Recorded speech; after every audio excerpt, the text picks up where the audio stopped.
እሷ ሞትን ስትመኝለት እሱ ግን ለምኖ ኢየሱስን ሰበከላት። ዋው! አራተኛ የሽንት ቤቱ አጠቃላይ እገልሃለሁ ስትይ እኔ ሞቼ ኢየሱስ ክርስቶስ በእኔ ሕያው ይኖራል እንደሚለው ቃል መጣሪማ አንድ ሞቻለሁ። ቆይ ሲጋራ የሚያጨሱ አገልጋዮች አሉ ነው የምትለን? ሐዋርያ ነኝ፣ ነብይ ነኝ፣ ሜጀር ነኝ። ቢዝነስ ስትነጥፍ ሲጋራ የማጨስና ዓለማዊ የሚሰራው ከሆነ ብልግናዎች ይገኙበት እንጂ። የኢቢኤስ ቴሌቪዥን ጋዜጠኞች ግን የእውነት ሊመሰገኑ ይገባል። ብዙ ጊዜ ከአፍህ የማይጠፋው መዝሙር መሆን ይችላል።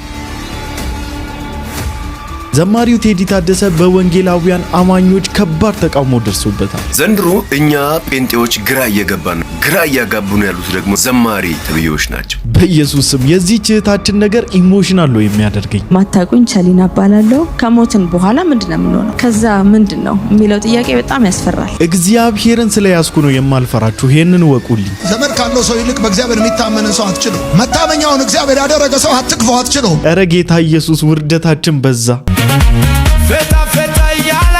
ከገባ ኢየሱስ የሌለበት ምንም ነገር ይሸክካል። እየበሰልክ ስትመጣ እንኳን ዓለምን አፕሪሼት የሚያደርግ ዘፈን ኢየሱስ የሌለበት መዝሙር ያስጠላል። ነገር ግን እግዚአብሔር በምህረቱ ባለጠጋ ስለሆነ ምህረቱ ብዙ ነው፣ ምህረቱ ብዙ ነው፣ ብዙ ነው፣ ብዙ ነው፣ ምህረቱ ብዙ ነው፣ ብዙ ነው።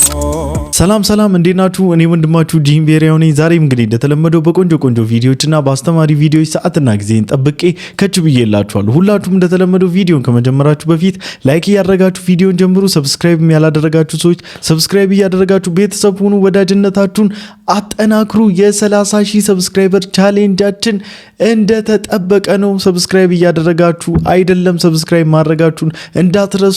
ወዳችኋለሁ። ቀጥታ ወደ ቪዲዮአችን። በዘመኔ እንደዚህ አይነት ውርደት አይቻላቅ። ምንድነው እኔ ወይኔ አሁን እንሳቅ። ምንድነው የማንም ማላገጫ ነው እኮ። ምንድነው እሺ የሚባለው ማለት ምን ብለን ነው እሺ የምናስረዳቸው? ማለት አሁን እነሱ እኮ እያላገጡ ያሉት የጴንጤዎች ዝማሬ ነው ወይም ደግሞ የወንጌላውያን አማኞች ዝማሬ ነው ብሎ ነው እያለገጡበት ያለው። እሺ ለነሱ ምን አይነት ኤክስፕላኔሽን ነው የምናዘጋጅላቸው? ጌታ ኢየሱስ ሆይ እሺ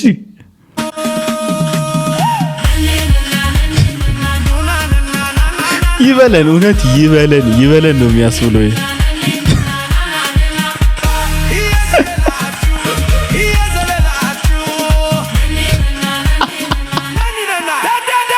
ይሄ ከባድ ነው የእውነት በጣም ከባድ።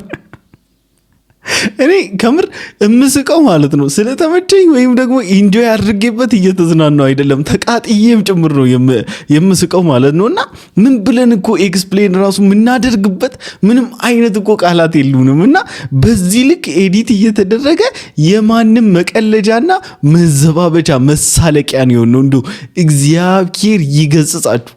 እንደው እግዚአብሔር ወደ ልቦናችሁ እንደው እግዚአብሔር ልባችሁን ይመልስላችሁ ከማለት ውጪ ምንድነው እናንተ ልንላችሁ የምንችለው? በኢየሱስ ስም እንዴት ይቀፋል፣ እንዴት ትሸክካላችሁ? ዘንድሮ እኛ ጴንጤዎች ግራ እየገባን ነው ያለው። ግራ እያጋቡ ነው ያሉት ደግሞ እነማን ናቸው? ዘማሪ ተብዬዎች ናቸው። ይሄ ከኋላዬ በምስሉ የምትመለከቱት ሰው ቴዎድሮስ ታደሰ ይባላል። አፍቃሪ ቴዎድሮስ ካሳሁን። እያንዳንዱ ካሴቶች ውስጥ እያንዳንዱ መዝሙሮች ውስጥ የቴዎድሮስ ካሳሁን ወይም የቴዶ አፍሮ ተቾች አሉት። ግጥም ብቻ ነው የሚቀየረው፣ ዜማ ሙሉ በሙሉ ሊወሰድ ይችላል። ምንም ችግር የለም፣ መብቱ ነው ብለን ተናግረን ሳንችል ቀርተን ትተናል። አሁን ደግሞ የቀድሞ ዘማሪያችን ቴዎድሮስ ታደሰ ፓስተራችን አሁን ፓስተር ሆኗል። የሾሞ ደግሞ ቢሾፕ ነው አሉ። እንግዲህ ዳዊት ሞላልኝ ነው ሾሞና አሁን ምን ሆኖላችኋል? ኦፕን ሄቨን የሚባል የአገልግሎት ቢሮ ነው የከፈተችሁት። ቁልጭ ያለች ቢሮ ማለት ነው። ታምራለች። ቢሮዋ ምንድነው የምታረጋው? አይዶን ነው። ሙሉ የጴንጤ ምእመን ማህበረ ምእመኑ በሙሉ ተወዛግቧል። ቲክቶክ ላይ ስንገባ፣ ፌስቡክ ላይ ምንድነው የቢሮ ስራ ነው። በነገራችን ላይ ይሄ ኦፕን ሄቨን የሚባለውን ቢሮ ከዚህ ቀደም ዶክተር ገብሩ የሚባል ሰው ኦፕን ሄቨን የሚባል ቢሮ ከፍቶ እዛ ያገለግል ነበር። አሁን ይሄ ሰው ምእመን የለው፣ አባል የለው፣ ምን የለው ቢሮ ከፍቻለሁ እንኳን ደስ ያላችሁ ብሏል። ይሄ ቢሮ ሰራተኛና ሰሪ አገናኝ ነው ወይስ ነብይና ገስታውስ አገናኝ ነው ወይስ ሐዋርያትንና ደላሎችን አገናኝ ነው? በዚህ ዘማሪ ላይም እንግዲህ ትችታቸውን እየሰነዘሩ ይገኛሉ። ከዛ መሃል ጥያቄ ያለበትና መጠየቅ የሚፈልግ አንዱ እኔ ነኝና ለሱ ብቻ አይደለም አብዛኛዎቻቸው ናውዴይ ዘማሪ ይባላሉ። ከዛ ከጥቂት ቆይታ በኋላ በጣም እውቅናው ሲመጣ መከበር ሲመጣ በእድሜም እየገፉ ሲመጡ ምመን ሲኖራቸው አይተናናውቅም። በዝማሬ ነው ዘመናቸውን ሁሉ ሲያገለግሉ ምናቃቸው። የሆነ ሰዓት ተነስቶ ግን ወይ ሐዋርያ ናቸው ወይ ደግሞ ፓስተር ናቸው። ስፔሻሊ ፓስተር ከምን ተነስተው ነው ማለት የፓስተር ስያሜ ከምን የመነጨ ነው? ፓስተር ማለት መጋቢ ማለት ነውና ምንም ሲመግቧና ምንድነው መስፈርቱ? እስቲ ኮሜንት ሴክሽን ላይ ያስቀምጡልኝ። እዚህ ወንድማችን ላይ ሲሰነዘር ከነበረው ትችት መሃል አንደኛው አላገባም። ለምንድነው ማታገባው ወንድማችን? ችግራችሁ ምንድነው? ማለት ከሴቶች ጋር ያላችሁ ችግር ንገሩንና ጸልይላችሁ ይፈታላችሁ ችግራችሁ በጌታ ፊትና ምንድነው ሀፕን እያደረገ ያለው? ሐዋርያ ነኝ፣ ነብይ ነኝ፣ ሜጀር ነኝ፣ ሲግዝ ነኝ፣ ፊፍዝ ነኝ ያለው አንድ ነገር ልንገር። በሰሞኑ ቢዝነስ ስትነጥፍ ሄዶ ሲጋራ ማጨስና ዓለማዊ የሚሰራው ከሆነ ይወዝናት ነግራለሁ። መጀመሪያም ከኛ ዘንድ እንዳልነበሩ ይታወቅ ዘንድ ወጡ ይላል ዮሐንስ ሲጽፍ። ስለዚህ አሁን በደንብ እነዚህ ሁለት ዓመታት ጠብቁ። የሚጠራል አሁን በደንብ ነው የሚጠራው። አንዳንዶች ለንስሐ እግዚአብሔር ጊዜ እየሰጣቸው ነው። ክፍት ነው የምህረት እጁ ቀኑን ሙሉ ተዘርግታ እኔን ጨምሮ ተጠብቀናለች ወደ ትክክለኛው ቦታ እንድንመለስ። በልጅነቴ የገባብኝ ወንጌል የተማርኩት አህመድ ያስተማሩኝ ቁጭ ብዬ እኔ ማነበው ቅዱስ ቃሉ ሁሉ ጊዜ መስታወት የሆነልኝ ቃል ከኖርኩ በኋላ እንዳስኖር የሚያደርግ ቃል አለቀ። የማልኖረውን በሰው ላይ እንድጭን የሚያደርግ አይደል። ስለዚህ ይጠፋሉ፣ ምንም ጥርጥር የለውም። አንዳንዶች ከመድረክ ይወገዳሉ፣ አይተናል፣ እየተወገዱ ነው። ሲቀጥል ደግሞ በአስገራሚ ሁኔታ አንድ ነገር ልንገርህ፣ ጴጥሮስ እኮ አንተም ገንዘብህን ጥፉ ነው። የእግዚአብሔርን ጸጋና የመንፈስ ቅዱስን አሰራር በገንዘቡ መለወጥ የፈለገ ሰው ዛሬ እኮ ፍራንክ ይገኝበት እንጂ አንዳንድ ለስቶች የነሱን እርካታ የሚፈጽሙ የወረዱ ኒኪቶች ብልግናዎች ይገኙበት እንጂ ኢየሱስን ይሄው አያስፈልገኝም ኢየሱስን የሚል ጄኔሬሽን መጥቷል። አትስበኩን ይሄ ወንጌል ቅድስና ጽድቅ ምናምን የምትመጣው የእግዚአብሔር መንግስት እዚህ ያልኖርኩኝ እኔ ምን ዋጋ አለው የሚሉ አሉ። ዋናው መኪና መንዳት፣ ቤት መቀያየር፣ የተለያየ ነገር ማድረግ ነው ሚሽናቸው። መኪና ለማንም አስፈላጊ ሊሆን ይችላል። የኢየሱስን ደም ግን ረግጬ መኪና አልገዛም። መጽሐፍ ቅዱስን ጥዬ ቤት አልሰራም። ሃሌሉያ ለዘዘፋክት አለቀ። እንዲህ ያለ አቋም ያለው ሰው ነው እኔ እድሜን በቃ ሙሉ በጌታ ቤት ውስጥ እግዚአብሔር እድሜ ሰጥቶኝ የእውነት ማየት የምፈልገውና የምናፍቀው እንደዚህ አይነት ሰው ነው። በቦልድነስ የሚናገርና እንዳለ ወልደ ጊዮርጊስ በጣም የማከብረው በጣም የምወደው ዘማሪም ነው አገልጋይም ነው አዘሴም ታይም እና በሱ ላይ ለዘመናት በጣም ለብዙ ጊዜ ጥያቄዎች ነበሩኝ። ለምን ዝም ይላል? ይሄን ሁሉ ነገር የሚያከሆነ ኢቭን ለምን ኢምፐርሰን ስማቸውን ሁሉ አስቀመጥቀስ ለምን አይደርስም ምናምን እላለሁ አንዳንዴ ከመበሳጨት የተነሳ። ግን እሱ እንዳለው እግዚአብሔር የምህረት ታይሞች እየሰጣቸው ነው። ምህረት ያደርግላቸዋል፣ ዛሬ ነገ ይመለሳሉ ብሎ ይጠብቃቸዋል የሚል ቆንጆ ሐሳብ ሰንዝሯልና ሌሎቻችሁም እስቲ እንዲህ እየወጣችሁ ተናገሩ። ግን አሁን ትልቁ ችግር ምንድነው? አብዛኞቻቸው ወጥቶ እንዳይወቃቀሱ እንደዚህ አላስፈላጊ ልምምድና አላስፈላጊ ነገር ውስጥ እየገቡ ያሉቱ ጋር አብሮ በልተዋል፣ ማዕድ ተቋርሰዋል፣ ምን ስንት ነገር አሳልፈዋልና መሰጣጣት ይሆንባቸዋል፣ አሳልፌ መስጠት ይሆንብኛል የሚል ሴንስ ውስጣቸው ያለ ይመስለኛልና ከዚህ ስሜት ውጡና ነገሩ ቤተክርስቲያንን ፕሮቴክት ከማድረግ አንጻር ነው። ለኔክስት ጄኔሬሽን ንጹህ የሆነ ወንጌል ከማስተላለፍ አንጻር ነው። ብራዘር ለግል ስሜታችሁ የምትጨነቁበትና የምትጠነቀቁበት ሰዓት ላይ አይደላችሁ። የሚያዋጣኝ ይሄ ነው። ወንጌል ላይ እየቀለድኩ ወንጌልን እያቆሸሽኩና እያበከትኩ ህይወቴን አሳምራለሁ ብለህ ካልክ አባቴ እንደጠፋ በዛው ነው የምትቀረው። ወደ እግዚአብሔር መንግስት መጠጋት የለም። ይሄን አውቀ ቁርጥህን አውቀ ቀጥልበት። በቃ እየበሰልክ ስትመጣ እንኳን ዓለምን አፕሪሼት የሚያደርግ ዘፈን ኢየሱስ የሌለበት መዝሙር ያስጠላል። በመዝሙር ስም የወጣ ነገር እንኳን ኢየሱስ ከሌለበት ያስጠላል። ዝም ብሎ ስጋን እንደ ዳንኪራ ምናምን የሚያደርገው እሱ አፔታይት ይዘጋ። የእግዚአብሔር ስም ያለበት መዝሙር እንኳን ራሱ ተጸየፋለህ በደንብ እግዚአብሔርን አክባሪ ካልሆነ እንኳን ያኛው ሩቁ ማለት ክርስቲያኖች እኮ በመከልከል አይደለም የምንኖረው በመብሰል ነው። ኢየሱስን እየመሰሉ የሚመጡ ኢየሱስን እየመሰልክ ስትመጣ አፔታይትን ይዘጋዋል ብዙ ነገር። መብሰል አፔታይት ይዘጋል። መብሰል ለቆሻሻ ነገር አፔታይት ይዘጋል። አለመብሰል ሁሉ ነገር ያስነካካል። ለዚህ እኮ ነው መጽሐፍ ቅዱሳችን ባለ አእምሮች ሁኑ ብሎ የሚለን። ለዚህ ነው እንፈትሻለን፣ እንመዝናለን። የእግዚአብሔርን ክብር የማያጎላ ከሆነ የእግዚአብሔርን ክብር የማያሳየን ከሆነ ወደ ቅድስናው የማይመራን ከሆነ ወደ እግዚአብሔር የማይገፋን ከሆነ እግዚአብሔርን ወደ መምሰል የማያሳድገን ከሆነ የምንሰማው ነገርና የምናየው ነገር ምን ጥቅም፣ ምን ሊጠቅመን፣ ምን እንዳይበጀን፣ ምን እንዳይሆንልን ነው ቦታ የምንሰጠው? እኔ እኮ አብዛኛዎቻችን አሁን እየተቸገርን ያለ ነውና ለመውጣት በጣም ጣር ሲቃ የሆነብን ያለው በህይወታችን አስፈላጊውንም አላስፈላጊ የሆነውንም አንድ ላይ ሰብስበን ክትት አድርገን አስፈላጊውን ካላስፈላጊው መለየት ከብዶናል። ከባዱ ነገር እሱ ነው። ሲቀላቀል ከባድ ነው። ቢጠራል ደግሞ የሚያደርግ ከእግዚአብሔር ቃል ጋር ስትወዳጅ ነው ወንድሜ። ከእግዚአብሔር ቃል ጋር ፌሎሺፕ ስትጀምር ነው። ከእግዚአብሔር ቃል ጋር ጊዜ ማሳለፍ ስትጀምር ነው። አለስ ግን ተኝተ ምናምን በስብከት በምሰማው ነገር ብቻ በስማበሎ ብቻ ህይወቴ ይገፋል፣ ክርስትናዬ ሊድ አደርገዋለሁ ምናምን ብለ ካልክ ግን ኪሳራ ነው። እገሌን እየመሰልክ ነው እንጂ የምታድገው እግዚአብሔርን እየመሰልክ ማደግ አይታሰብም። ማታቁኝ ቸሊና እባላለሁ። ሙዚቀኛ ነኝ። አሁን የጌታ ግን ዘፋኝ ነበርኩኝ። ከ19 ዓመቴ ጀምሮ ፐርፎርም ማድረግ ነበር የተለያዩ ቦታዎችና ጊዜ ውስጥ ያለው ነገር በቃ ሰው ከሞትን በኋላ ምንድነው የምንሆነው? ትልቁ ጥያቄ እሱ ነው።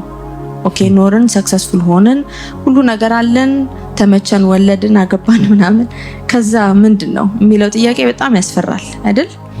እና እሱ ጥያቄ ነው እግዚአብሔርን እንድፈልግ ማወቅ እንድፈልግ ዘላለማዊ ህይወት የሚለው ነገር አለ የለም ምንድነው የሚለው ነገር ኦፍ ኮርስ ያንን ፍላጎት በውስጥ ያስቀመጠው ራሱ ጌታ ነው።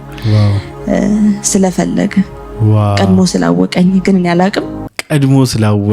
ግን እኔ አላውቅም። ዋው እግዚአብሔር ይመስገን። ይሄን ሁሉ አለችና ይሄን ሁሉ መሰከረችና ጌታ እንዴት እንዳገኛት አልበማን ካወጣች በኋላ የዘፈን አልበም ከሰራች በኋላ ከዛ ከጌታ ጋር እንዴት ኢንካውንተር እንዳደረገች እየተናገረች ነበርና ከጌታ ጋር ከተወዳጀች በኋላ ከዘፈን ዓለም ወጣችና ምን ብላ መዘመር እንደጀመረች ታውቃላችሁ? ሁሉም ይደርሳል ካንተ ኋላ ወይኔ ሁሉም ይደርሳል ከኢየሱስ ኋላ ሁሉም ይደርሳል ካንተ ኋላ ሁሉም ይደርሳል ከኢየሱስ ኋላ ዋና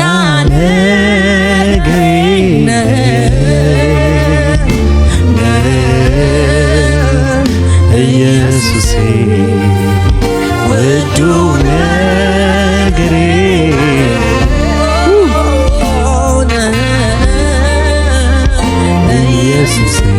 ሲገባ እንዲህ እያልክ ነው የምትዘምረው። ሲገባ ስትረዳ እንዲህ እያልክ ነው ራስህን ለጌታ ሰሚት የምታደርገው። በቃ ምንም አማራጭ አይኖርህማ። በቃ ለሱ ራስህን አሳልፈ ከመስጠት ባለፈ ራስህን ለሱ አሳልፈ ሰሚት ከማድረግ በስተቀር ምንም የምታደርገው ነገር የለም። ማለት እሱ ልቡ ውስጥ ከገባና ከራሱ ጋር ካወዳጀ ልትፈታው በማትችለው በክርስቶስ ፍቅር ነው የምትታሰረው። በቃ አለቀ። ወንድማችን ሳሙኤል ተስፋ ሚካኤል ጋር ከሰሞኑ እንግዲህ አዲስ ዝማሬ ለቀውልናል። የዝማሬው ኢንትሮ ይሄን ይመስላል። እናንተ ገብታችሁ ግን ቸሊና በሚለው ዩቲዩብ ቻናል ላይ ገብታችሁ ማዳመጥ ትችላላችሁ። ያ ተራራ የለውም ስፍራ ባለህበት የቱን ጌታ የለውም ቦታ ባለህበት ያ ተራራ የለውም ስፍራ ባለህበት የቱን ጌታ የለውም ቦታ አይኖርም በቃ ደስ የሚል ዝማሬ ነው። ይህንን ዝማሬ ገብታችሁ ሁላችሁም ተጋብዙልኝ፣ ተወዱታላችሁ። ሴት ልጅ ብር ትወዳለች የሚሉ ወንዶች ግርም ነው የሚሉኝ። ቆይ ይሁዳ ሴት ነበር እንዴ? እሺ ከዛ የሚያስቃችሁ ፓርት ኮሜንቱ ነው ማለት ነው። መንፈሳዊ ሜም ስለሆነ ነው ይዤላችሁ የመጣሁት። ከዛ ቢኒ አሽረፍ ይባላል ኮሜንት የጻፈው ምን ይላል? ታሪክ ካላወቅሽ ጠይቂ። ምን መሰለሽ ሚስቱ አምጣ ብላው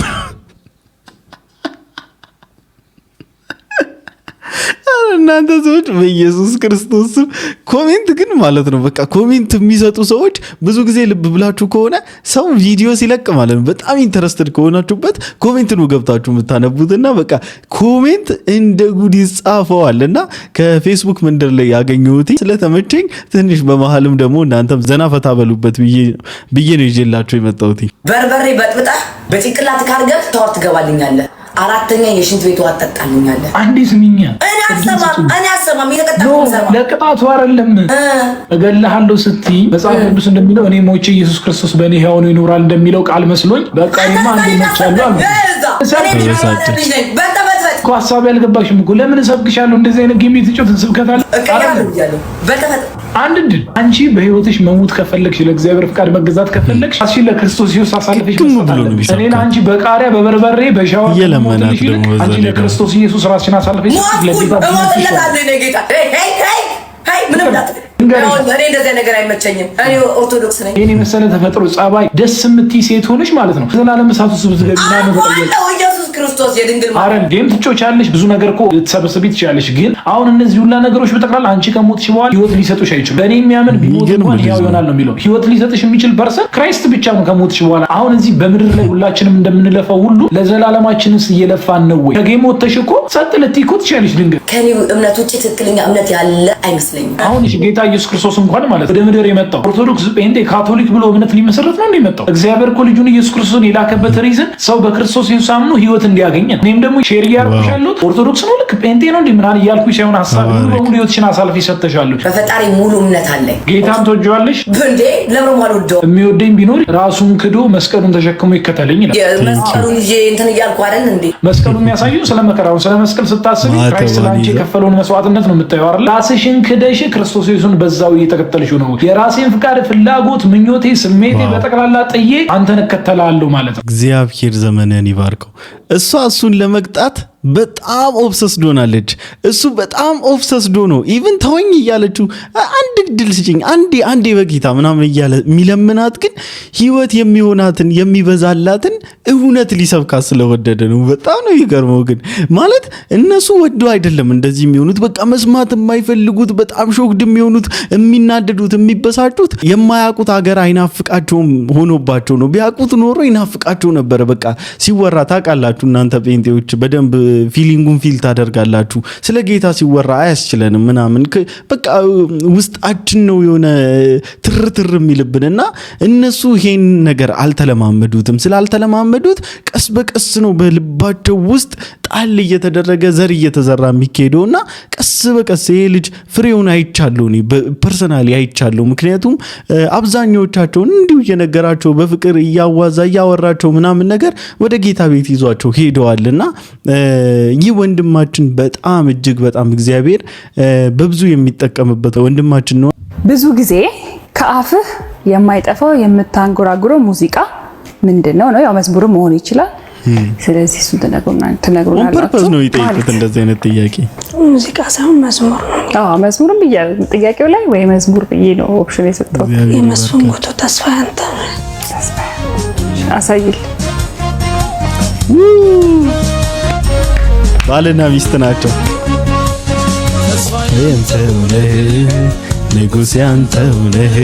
ሃሌሉያ። እኔ ከምንም በላይ አፕሪሼት የማደርገው አንዳንድ ቲቪዎች፣ በነገራችን ላይ አንዳንድ ቲቪ ቻናሎች ስለ ጌታ ሲወራ ምናምን በጣም ብዙ ፓርቶች ይቆረጣሉና ክሊርሊ ስለ ጌታ ሲወራ የትኛውም ፕሮግራም ላይ ይሁን የትኛውም ቦታ ላይ ይሁን ስለ ጌታ ሲወራ ምንም ሳይጨምሩ ሳይቀንሱ ፖስት የሚያደርጉ ኢቢኤስ ቲቪዎች ናቸው። የእውነት በዚህ አጋጣሚ ለኢቢኤስ ቲቪ ባለቤቶች ኦነሮችና ለፕሮግራሙ አዘጋጆች ለእናንተ ያለኝን ክብርና ሪስፔክት መግለጽ እፈልጋለሁና ዘመድ ካለው ሰው ይልቅ በእግዚአብሔር የሚታመንን ሰው አትችለው። መታመኛውን እግዚአብሔር ያደረገ ሰው አትክፈው አትችለው። መደገፊያውን እግዚአብሔር ያደረገ ሰው አትክፈው አትችለው። አትሞክረው አትችለውም። እውነቴን ነው የምነግርህ። አትልፋ፣ ጉልበትን አትጨርስ አትችለውም። ዘመድ የለውም ብለህ አትክፈው አትችለውም። ገንዘብ የለውም ብለህ አትክፈው አትችለውም። አትችለውም።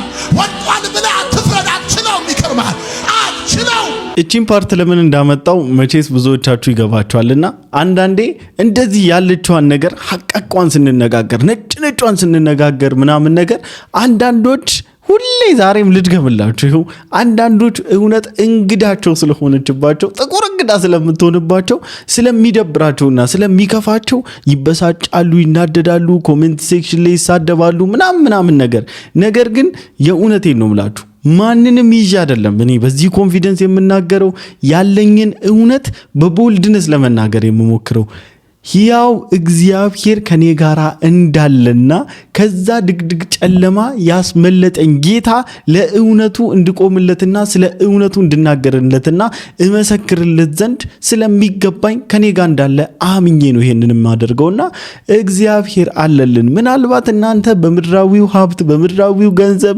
በምድራዊ ሰዎች ተከባችሁ አቅም ያላችሁ የጎለበታችሁ ምታስፈራሩ ምታስቦኩ ምናምን እንግዲህ ልትሆኑ ትችላላችሁ። ነገር ግን ከናንተ ጋራ ካለው ይልቅ ከኛ ጋራ እውነት ከያዝነው ጋራ ያለው ይበልጣልና ወደ ኋላ ማፈግፈግ የለም ወደፊት ብቻ። አንዱ ምን አለኝ? ኢየሱስ ተመልሶ አይመጣም አትሞኙ አለኝ። ኢየሱስ በመላእክት ታጅቦ በክብር ይመጣል ተብሎ እንኳን ተጽፎለት ሊቀር ይቅርና ያኔ በነ ኢሳይያስ ዘመን እንኳን አሰቃቂ ትንቢት ተነግሮበት ኢየሱስ አልቀረም። እንደሚሞት እንደ በግ እንደሚታረድ ከሰው ዘንድ የተጠላ እንደሚሆን ኃጢአታችንን እንደሚሸከም ተነግሮለት እንኳን ኢየሱስ አልቀረም። አሁንማ ለክብር አሁንማ ነጭ ለብሶ አሁንማ በመላእክት ታጅቦ እንዴት ይቀራል? ኢየሱስ አሁን በክርስቶስ ኢየሱስ ደም የነጻችዋን ቤተክርስቲያን ለመውሰድ አይደለም ይቀር ያኔ እንኳን በኃጢአታችን ሙታን በነበርን ጊዜ እንኳን ኢየሱስ አልቀረም። ያኔ ለውርደት የመጣ ጌታ ለክብርማ አይቀርም። አትሞኙ፣ ኢየሱስ ተመልሶ ይመጣል። ኢየሱስ ክርስቶስ እመጣለሁ ብሎ መጥቷል። እሞታለሁ ብሎ ሞቷል። በሶስተኛውም ቀን ከሞት እነሳለሁ ሞትን ድል ነሳለሁ ብሎ ሞትን ድል ነስቷል። እንዲሁ ደግሞ ወደ ሰማይ ሲሄድ እንዳያችሁኝ ደመና ተቀብላ እንደሰወረችው ሁሉ እንደዚያው ደግሞ ተመልሼ እመጣለሁ ላለው ቃሉ ታማኝ ነውና ኢየሱስ ክርስቶስ ተመልሶ ይመጣል። ሉቃስ ምዕራፍ 12 ቁጥር 40 እንደሚናገረው ደግሞ ተዘጋጅታችሁ ኑሩ። ተዘጋጅተን መኖር ይሁንልን። በጣራ ላይ የሚሮጡ አየን፣ በቆርቆሮ ላይ ሲሮጡ አየን። አባላቶቻቸው ላይ እግሮቻቸውን አርገው ሲጋልቡ አየን፣ ሲያስተምሩ አየን። ሙሉን ፕሮግራም ሰውየው ሽማግሌው ጎረምሳውን ነቢይ ተሸክመውት እሳቸው አህያ ሆነው እሱ ጌታ ሆኖ በአህያ ላይ ተቀምጦ የቸርቹ ሽማግሌ ላይ ተቀምጦ ሙሉ ስብከት ሲሰብክ አየን። ምን ያላየነዋል? ወጣ ስንል ከኢትዮጵያ ደግሞ አፍሪካ ውስጥ ሳር ሲያስግጣቸው አየን። አውሬዎች ሲያስበላቸው አየን። ዲቶል ሲያስጣቸው በዚህ ቅዱስ መድረክ ላይ ባንናገረው ደስ የሚለን ነገር ሆነ። የሚያሳዝነኝ ግን ደጋግሜ ሁሌም ማውራው ግን አንዳንድ ጊዜ የእግዚአብሔር ፍርድም ሊሆን ይችላል ብዬ አስባለሁ። እንዲህም እያወራን ግን ያ ነገርን አቅልለው የሚያው ሰዎች መኖራቸው ምን ይሆናል? ግን ዴቭ ግን ትንቢትን ባትቃወም ጸጋን ባትቃወም ግን ጸጋን ነው የሚሉት ደግሞ መጽሐፍ ቅዱስ የሚቀድ ጸጋ መንጋ እንዳለ አላውቅም። ትንቢትን መናገር የጸጋ ስጦታ ነው። በነገራችን ላይ ትንቢትን የሚናገር ሁሉ ነብይ አይደለም። አሁን እኮ ችግራችን ምንድነው? የእግዚአብሔርን ቃል እኛ ወደምንፈልገው አጠማዘም መረዳት ነው እንጂ እግዚአብሔር ወደሚፈልገው ሐሳብ እኛ ጥምዝዝ ብለን ሄደን መሰካትን አንፈልግምና የእግዚአብሔር ቃል ደግሞ ሕያው ነው። እኛ ወደፈለግነው ሐሳብ እናዞረዋለን ሳይሆን እሱ ወደ ወደደው ሐሳብ ይመራናል። ሰራተኛ ሶፋ ላይ የማትቀመጥበት ሀገር ኢትዮጵያ ሀገር እግዚአብሔር ትባላለች አይደለ? ሰራተኛ ሶፋ ላይ መቀመጥ አትችልም። ይሄው ቤተክርስቲያን ደረቱን ነፍቶ እንዲቁጭ ይልልሃል። ሶፋ ላይ አይደለም እንደው ሰገነት ቢኖርና ዛጋ ብትቀመጥ ምን ችግር? ሰው አይደለ? ሰው በሰውነቱ ቢከበር ምን ችግር? ሰራተኛ ሶፋ ላይ መቀመጥ የማትችልበት አንድ ሴት አደገኛ ከዚህ በታች ከባድ ህመም ታማ መንገድ ላይ ምን ሆነሽ ነው ስላት ሰው ቤት ተቀጥሬ ሰራ ነበርና እናት አባት የለኝም እና ኪችን ነው መተኛው አለች። እና ውሃው ደግሞ ያፈሳል እና በጣም ነው የሚቀዘቅዘው። እንደው ሃይማኖት ተው እግዚአብሔርን ማታመን ሴትም ህሊና አለ የለም ወገኖች? ህሊና አለ የለም? ጎዳና ላይ የሚተኛውን ሰው ስታየው እኮ እርቃኑን ካየው እኮ ሸሚዝህን ደርበለት ይላል። ለህሊና ስትል ይቻላል አይቻልም? 2000 ብር ከፍለው በቀን እኮ ስንት ማለት 100 ብር አይሞላም ወገኖቼ። በቀን 75 ብርና 80 ብር ከፍለው እየረገጡ የሚኖሩ ሰዎች አሉ። በወር 3000 ብር እኮ የኔ ጌታ በቀን 100 ብር ነው። በቀን 100 ብር ላውም 16 17 ሰዓት አሜሪካን ሀገር ነው የሚመስለው። መተኛት አትችል፣ ጎንበስ ማለት፣ ቀና ማለት፣ መተንፈስ፣ ምግብ መብላት። በዛ ላይ ኢትዮጵያ ውስጥ ሶፋ ላይ መቀመጥ አይቻልም። ይህንን ትምህርት ይዤላችሁ የመጣሁትኝ ብዙዎቻችን በቤታችንና በጓዳችን ፊክስ ልናደርገው የሚገባና ለአጋዦቻችን የምንሰጠውን ቦታ ማስተካከል ስላለብንና ሰውን በገንዘባችን ልክና ባለንበት ስታተስ ሌቭል ሳይሆን የምናየው ሰውን እግዚአብሔር በወደደው ፍቅር ነው የምናየው። የእውነቴን ነው የምላችሁ። ገንዘብ ስላላችሁ ቀጥራችሁ ሊሆን ይችላል። ገንዘብ ስላላችሁ እንደገዛችኋቸው ተሰምቷችሁ ሊሆን ይችላል። ነገር ግን ምንም ያህል በቤታችሁ ውስጥ ይንጎራደዱ፣ ምንም ያህል በቤታችሁ ውስጥ ስራ ይስሩ፣ የተቀጠሩበት ዓላማ ማገዝም ይሁን፣ ነገር ግን ሰውን ክርስቶስ እኛን እንደወደደ እኛም ወደናቸው ነው ልናስተናግዳቸውና ቦታ ልንሰጣቸው የሚገባውና ለማንኛውም ለዛሬ ይዤላችሁ የመጣሁት ቪዲዮ ይሄን ይመስል ነበር። ሁላችሁም እንደተማራችሁበት ቁም ነገርም እንደጨበጣችሁበት ተስፋ አደርጋለሁኝ። በቀጣይ ቪዲዮ እስክንገናኝ ድረስ ሰላም ቆዩልኝ። ወዳችኋለሁ። ይመቻችሁ።